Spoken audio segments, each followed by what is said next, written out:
So this is the condition, no? Pagpasok mo, we're fully parked na sa loob. We're situated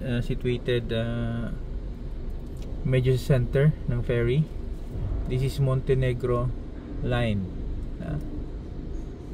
Tapos always talaga basta nagabiyahe ka dito, no, for trip, may dala kang kahit na 50 pesos, 20 pesos, no, kasi pang tip sa mga guards, no, sa mga workers. Because for example dito, no, sa Montenegro, they have a lot of mga workers. Some of them mga trainees. So mga trainees. So that's part of yung work nila, no, to ensure yung mga vehicles are safely aligned, parked. Pagkatapos ng park mo, no, consistent yan halos buong Pilipinas. Medyo may konting lambing yan sila, no?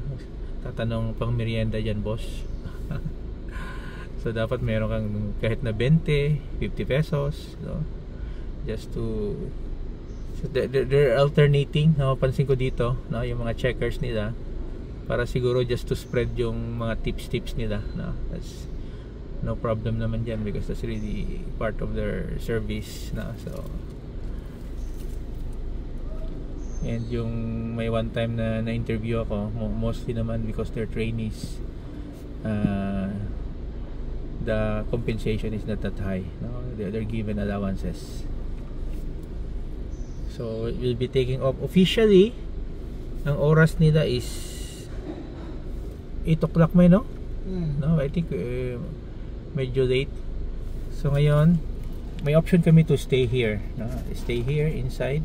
First, yung isa busy, no? Working. So yan.